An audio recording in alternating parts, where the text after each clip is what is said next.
नमस्कार, news one India में आपका स्वागत है। आपके साथ मैं धर्मराज सिंह।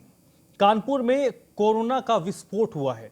कानपुर के संवासनी गृह में कोरोना ने पैर पसारे हैं। बताया जा रहा है कि संवासनी गृह में 13 लोग कोरोना संक्रमित हुए हैं। इनमें 11 युवतियां और 2 किशोरी हैं जो कोरोना पॉजिटिव पाई गई हैं। कानपुर के संवासनी गृह में 13 लोग कोरोना संक्रमित हुए हैं।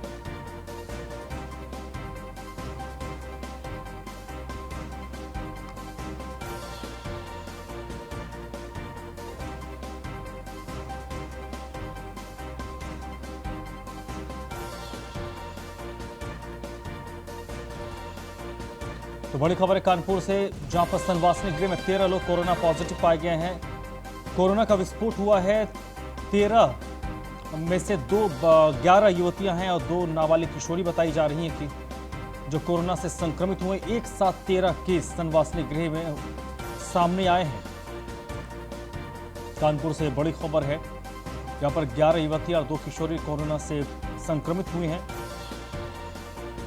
कानपुर में कोरोना का विस्फोट हुआ है। कोरोना विस्फोट इसे आप कह सकते हैं, क्योंकि एक ही जगह पर एक साथ 13 संक्रमित मामले आए हैं।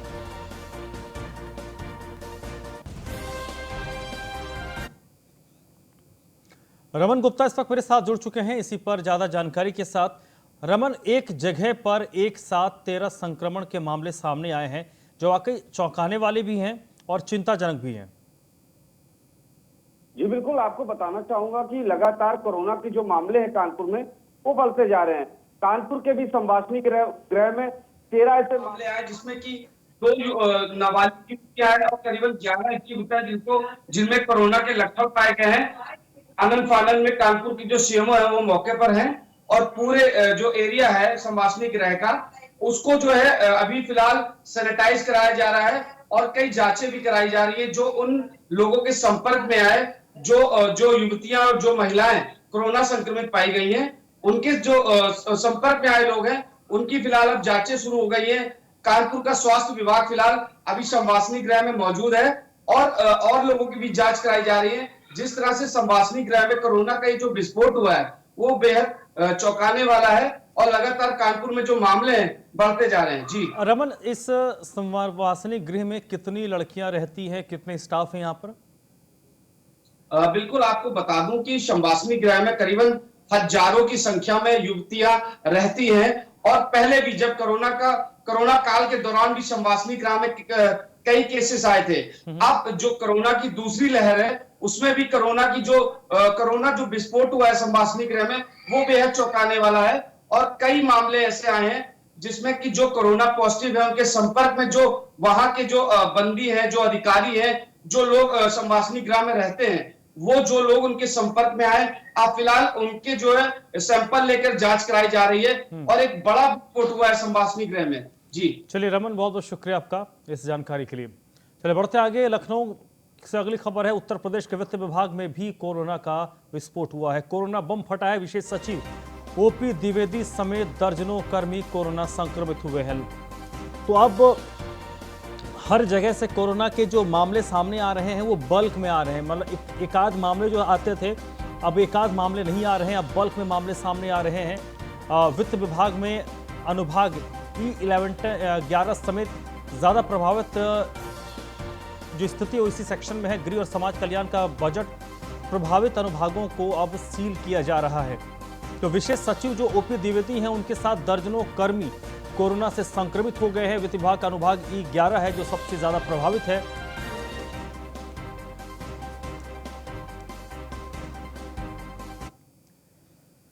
चलिए बढ़ते आगे। लखनऊ से अगली खबर है। मुख्यमंत्री योगी आदित्यनाथ कोरोना का वैक्सीन 1 अप्रैल को लगवा सकते हैं।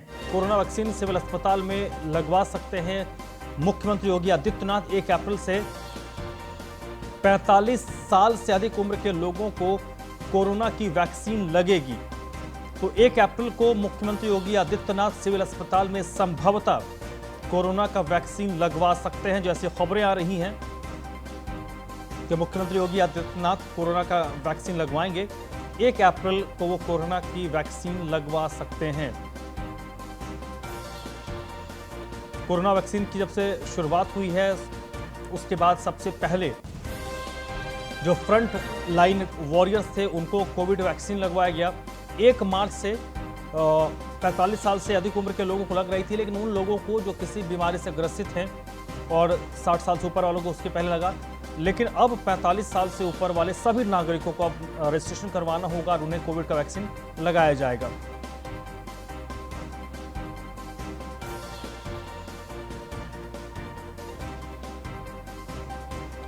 एक अप्रैल को मुख्यमंत्री योगी आदित्यनाथ लखनऊ के सिविल हॉस्पिटल में कोरोना का वैक्सीन लगवा सकते हैं, जैसी जानकारी आ रही है।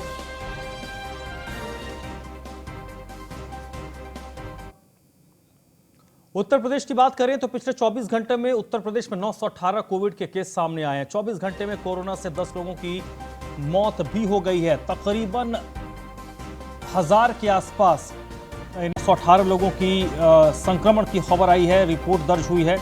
उत्तर प्रदेश में इस वक्त जो कोरोना के कुल एक्टिव केस हैं वो 9195 हो गए हैं। अब तक 8800 लोगों की मौत भी कोरोना के कारण हुई है। पिछले 24 घंटों की अगर बात करें तो पिछले 24 घंटों में 918 कोविड के केस रिपोर्ट हुए हैं। उत्तर प्रदेश में कुल 9195 इस वक्त एक्टिव केस हैं और अब तक 8800 लोगों की कोरोना से उत्तर प्रदेश में मौत हुई है। 9195 इस वक्त पूरे उत्तर प्रदेश में एक्टिव केस है। ये ज़्यादा चिंता की बात है क्योंकि लगातार जो एक्टिव केस हैं उनकी संख्या बढ़ रही है। लखनऊ में कोरोना के 446 नए मामले दर्ज किए। गाजियाबाद की बात करें तो गाजियाबाद में 39 नए मामले सामने आए हैं। प्रयागराज में भी कोरोना के 36 नए मामले आए हैं। कानपुर नगर में कोरोना के 35 नए मामले दर्ज किए गए हैं। गोरखपुर में भी 23 मामले दर्ज हुए हैं। मेरठ में 20। गौतम बुद्ध नगर यानी नोएडा की बात करें तो नोएडा में पिछले 24 घंटे में 16 नए संक्रमण के केस सामने आए हैं।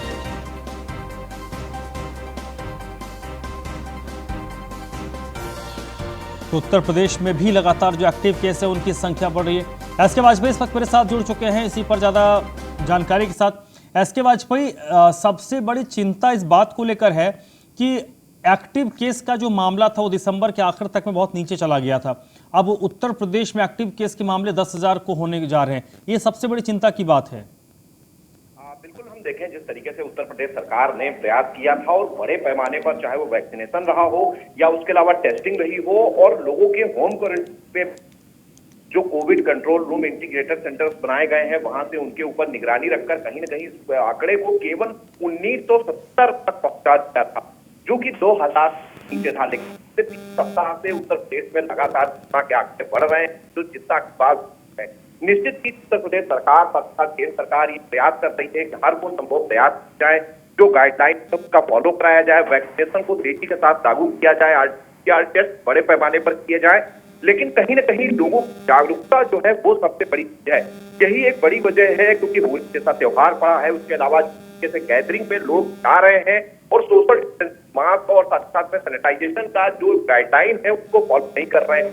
वो एक बड़ी वजह है उत्तर प्रदेश में कोरोना बढ़ने की। अब 9195 केस उत्तर प्रदेश में अब तक केसेस हैं। लखनऊ की बात करें तो अकेले राजधानी लखनऊ से जहां कल 499 केस थे, वहीं आज 440 नए मामले हैं। अगर हम लखनऊ में देखें तो 19 अब तक केसेस आ चुके हैं जो लखनऊ के हॉस्पिटल में भर्ती हैं। तो निश्चित है कि ये चिंता की बात है। हालांकि कुछ शहर ऐसे हैं जिनसे लगातार निकल के सामने आ रहे हैं, जिसमें लखनऊ है, कानपुर, प्रयागराज, गाजियाबाद, नोएडा, वाराणसी, मेरठ, ये वो शहर हैं जिससे लगातार कोरोना का संक्रमण हम कहें कि बढ़ रहा है। ज्यादा केसेस जिलों से आ रहे हैं, ज्यादा सावधान जिलों के लोगों को बरतने की जरूरत है और कहीं न कहीं जो गाइडलाइन सरकार ने जारी की है उसको फॉलो करने की जरूरत है ताकि कोरोना महामारी पर काबू किया जाए और देश पर किया जाए। चलिए, बहुत बहुत शुक्रिया आपका एस के वाजपेयी जानकारी के लिए। तो पिछले 24 घंटों की अगर बात करें तो 24 घंटे में जो मामले सामने आए हैं वो काफी डरावने हैं। 9195 एक्टिव केस इस वक्त पूरे उत्तर प्रदेश में हैं। तो लखनऊ में कोरोना के 446 नए केस मिले हैं। गाजियाबाद में 39 नए केस पिछले 24 घंटे में रिपोर्ट किए गए हैं। प्रयागराज की बात करें तो प्रयागराज में 36 नए केस सामने आए हैं। कानपुर में 35 नए केस पिछले 24 घंटों में दर्ज किए गए हैं। गोरखपुर में नए केस 23 दर्ज हुए हैं। मेरठ की बात करें तो मेरठ में पिछले 24 घंटे में 20 नए संक्रमण के मामले सामने आए हैं। गौतम बुद्ध नगर यानी नोएडा में 16 नए केस पिछले 24 घंटे में रिपोर्ट हुए हैं। वही बढ़ते आगे, डिप्टी सीएम केशव प्रसाद मौर्य कौशाम्बी पहुंच गए हैं। सर्किट हाउस सायारा में अफसरों के साथ उन्होंने बैठक की है। पीडब्ल्यूडी के अधिकारियों के साथ जो पीडब्ल्यूडी के कार्य चल रहे हैं उन कार्यों की उन्होंने समीक्षा की है। केशव मौर्य ने पार्टी कार्यकर्ताओं के साथ भी मुलाकात की है। तो कौशाम्बी पहुंच गए हैं डिप्टी सीएम केशव प्रसाद मौर्य, जहां उन्होंने पार्टी कार्यकर्ताओं से मुलाकात की है और सर्किट हाउस में पीडब्ल्यूडी के अधिकारियों और कर्मचारियों के साथ समीक्षा बैठक की है।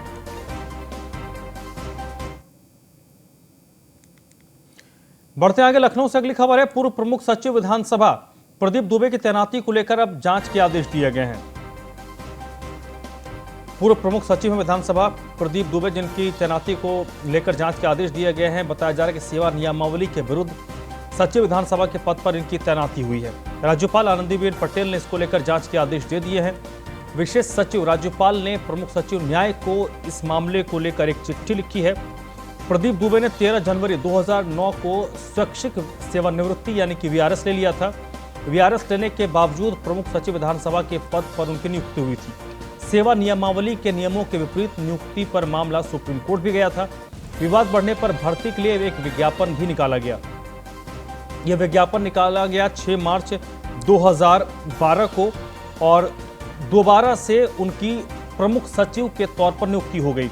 शिकायतकर्ता ने रिटायर होने के बाद भी इस पद पर काम करने का आरोप लगाया है, जिसके बाद यह मामला राज्यपाल तक पहुंचा है और राज्यपाल ने इस मामले को लेकर जांच के आदेश दे दिए हैं।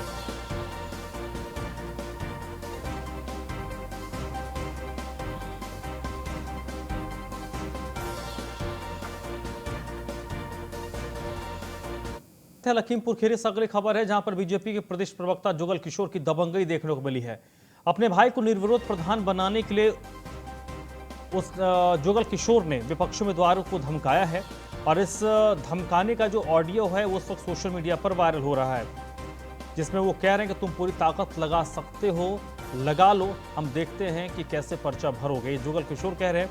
मितौली ब्लॉक की ग्राम पंचायत भिरावा ग्रंट का ये मामला है, जहां पर जो जुगल किशोर हैं वो चाहते हैं कि उनके भाई निर्विरोध प्रधान बने और वहां पर एक गोविंद हैं जो पीड़ित हैं, वो चाहते हैं कि वो भी प्रधानी का चुनाव लड़े।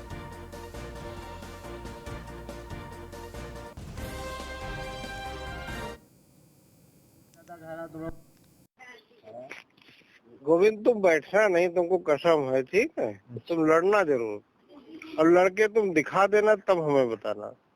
तुम पर्चा तक भर लेना, तब हमको बताना। और तुम खूब पूरी ताकत लगा देना, पूरी दुनिया भर के नेतन को बनाना, सबका बना ले, खूब लड़ ले। भैया हमें तो है नहीं कोई नहीं, तुम चाहे का बलाए पा गुंडे डकैती जितनी करी पा खूब कर लियो, फिर देखिए तुम कैसे पर्चा भरते हो। अच्छा हाँ ठीक है, अब ठीक है, आप लोग जो कुछ कहा तो ठीक सुनी था ना उनका। हाँ हाँ सुन लो। अब तुमका हम अभी तक तो तुम्हारे बड़े प्यार से बात करी रहे, हमें तुमका 4 साल तुम कोटा करावत रहे, हमारे पर नक्शेबाजी कर रहे हो। हमारे पैसा से नहीं ऐश करो, हमारे पैसा पे चुनाव लड़े जा रहे हो, लड़के दिखाओ। प्रत्याशी गोविंद प्रसाद मदारीपुर मजरा ग्राम सभा भिरावा घंट का प्रधानी पद का चुनाव लड़ रहा हूँ। देर रात को शाम को फोन आया, उसमें जुगल किशोर ने हमको हड़काया क्योंकि हमारे भाई लड़ रहे हैं, आप उनको निर्विरोध होने दो। तो हमने कहा हम लोग निर्विरोध नहीं होने देंगे, हम साथ में लड़ेंगे। तो इन्होंने धमका बहुत ज़्यादा कह रहा, तुम लोग पर्चा वर्चा निरस्त करा देंगे, ये सब उन्होंने जुगल किशोर ने कहा है।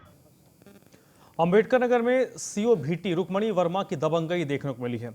सीओ भीटी ने एक युवक को थप्पड़ मार दिया और इस थप्पड़ मारने का वीडियो इस वक्त वायरल हो रहा है। बताया जा रहा है कि युवकों ने सड़क को जाम किया था। इसी से नाराज होकर सीओ भीटी रुक्मणी वर्मा ने युवक को थप्पड़ जड़ दिया और जैसे ही इस युवक को थप्पड़ मारा गया, युवक लोग भड़क गए। बताया जा रहा है कि यहाँ पर एक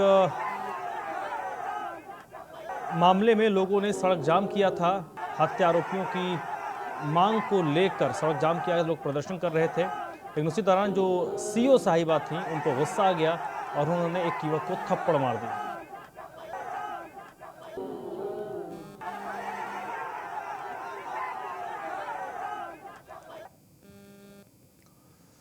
और मऊ में मुख्तार अंसारी के करीबी माफिया सुरेश सिंह पर कार्रवाई हो रही है।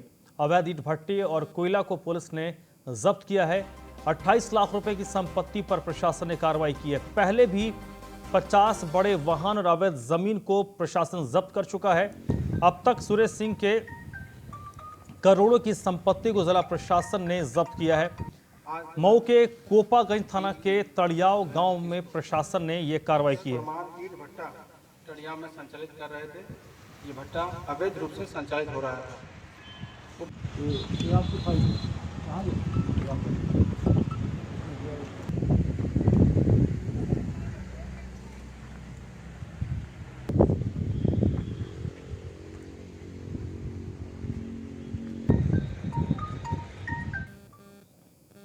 बिजनौर में सोशल मीडिया पर पत्थरबाजी का एक वीडियो वायरल हो रहा है। दुकान के फ्लैक्स फाड़ने को लेकर यह पत्थरबाजी हुई थी। पत्थरबाजी में 3 लोग घायल हैं, जिनको अस्पताल में भर्ती करवाया गया है। मामले में पुलिस ने 7 लोगों के खिलाफ केस दर्ज किया है। सिहोरा थाना इलाके के तकी सराय का ये मामला है। यहाँ पर सोशल मीडिया पर पथराव का वीडियो वायरल हो रहा है और यो है वीडियो है जो होली के दिन का है और इसमें पत्थरबाजी करते हुए नजर आ रहे। पुलिस ने इस मामले में हालांकि कार्रवाई की है।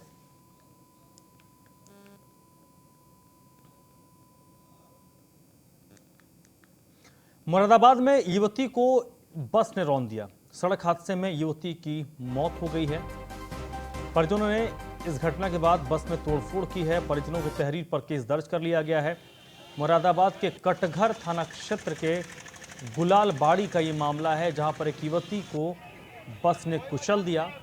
हादसे में मौके पर ही युवती की मौत हो गई और इससे नाराज होकर लोग जुटे और बस में जमकर तोड़फोड़ की गई। उत्तर प्रदेश परिवहन निगम की ये बस बताई जा रही है।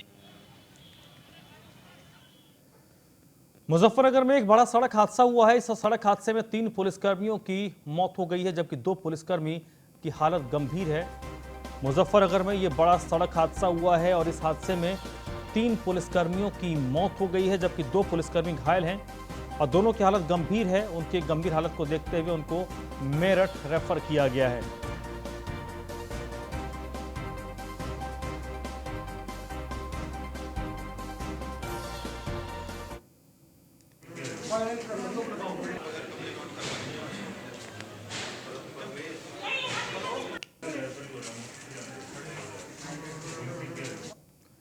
कानपुर देहात में बेकाबू होकर एक बाइक सवार पुल से नीचे गिर गए।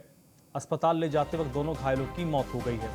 बताया जा रहा है कि अनियंत्रित होकर पुल के नीचे ये बाइक गिर गई। बाइक में 2 लोग सवार थे और इस हादसे में दोनों की गंभीर रूप से घायल हो गए। आसपास के लोग उन्हें अस्पताल ले जा रहे थे, लेकिन रास्ते में ही उनकी मौत हो गई है। कानपुर देहात के मूसानगर थाना क्षेत्र के चप्परघट्टा पुल पर यह हादसा हुआ है, जहां पर अनियंत्रित होकर बाइक पुल से नीचे गिर गई।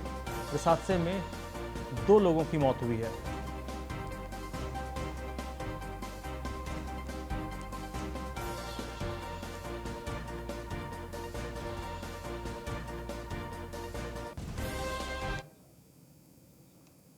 तो इस बुलेटिन में फिलहाल इतना ही।